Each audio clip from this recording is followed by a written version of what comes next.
Shalom, selamat pagi Bapak Ibu, saudara-saudari yang terkasih dalam Kristus Yesus.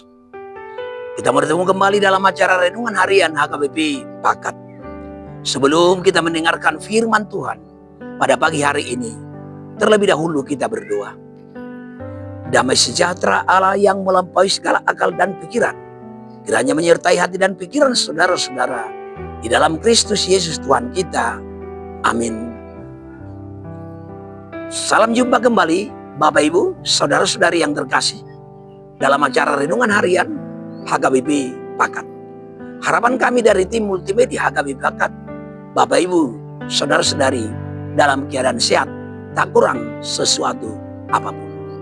Sebelum Bapak Ibu, saudara-saudari melanjutkan aktivitas, kita akan dikuatkan melalui firman Tuhan pada hari ini yang tertulis dalam Lukas pasal 6 ayat 31. Lukas pasal 6 ayat 31, demikian firman Tuhan.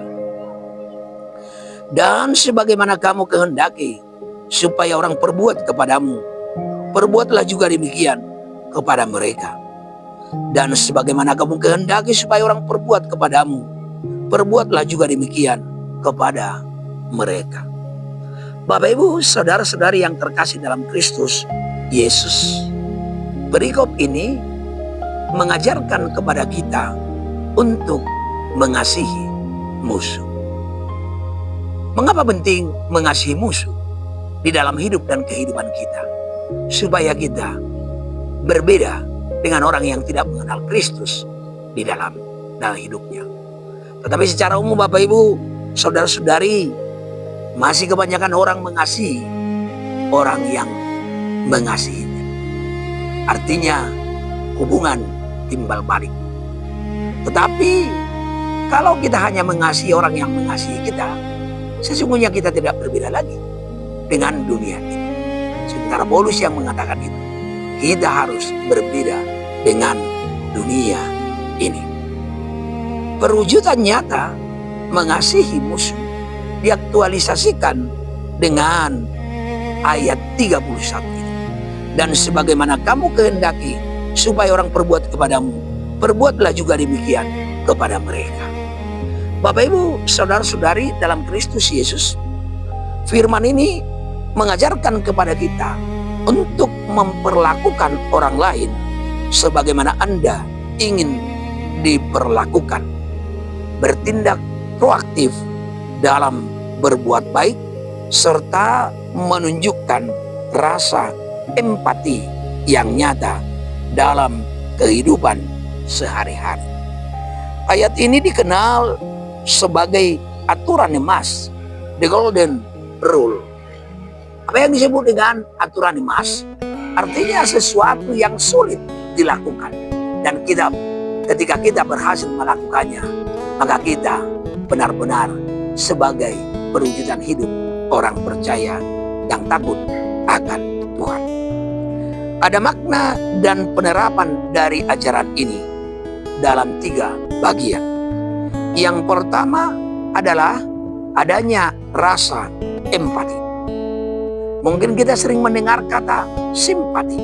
Simpati dalam hal yang disebut dengan peduli, tetapi hanya dalam lip service tanpa tindakan nyata. Tetapi berempati artinya memahami perasaan dan menempatkan diri di posisi orang lain. Dalam bahasa Batak kita akan mengartikannya makilalahon, pakilalaan halak. Bagaimana kita dapat merasakan perasaan orang lain. Rasa empati yang muncul sebagai pertanda bahwa kita benar-benar bukan hanya lip service, bukan hanya dalam kata-kata, tetapi dalam tindakan nyata.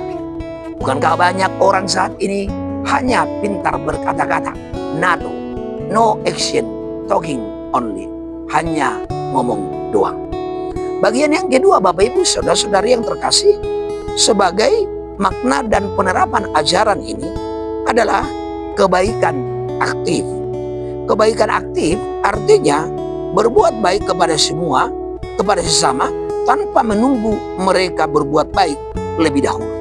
berbuat baik kepada sesama tanpa menunggu mereka berbuat baik lebih dahulu.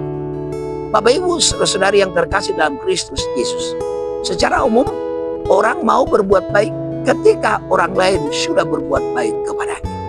Tetapi penekanan dari firman ini, penekanan dari makna dan penerapan ajaran ini, kita yang harus berinisiatif, inisiator untuk melakukan kebaikan tanpa harus menunggu, tetapi kita harus melakukannya terlebih dahulu.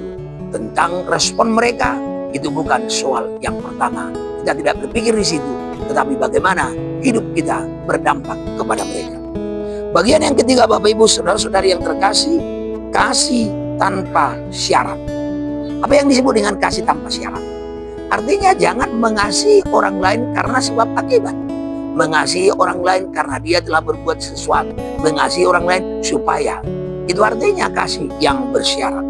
Tetapi kasih yang tak bersyarat itu berlaku adil dan penuh kasih bahkan kepada orang yang memusuhi kita. Bapak Ibu, saudara-saudari yang terkasih, kiranya melalui Nats hari ini kita dimampukan, kita dikuatkan untuk memelihara hidup agar menjadi berkat dan kemuliaan bagi Allah. Kata kunci adalah hiduplah di dalam kasih. Kasihilah sesamamu, kasihilah Tuhan Allahmu, tetapi juga mengasihi musuh, supaya dengan demikian hidup kita berbeda dengan orang lain. Kiranya Tuhan memberkati Bapak Ibu, saudara-saudari di dalam aktivitas sepanjang hari ini. Tuhan memberkati. Amin.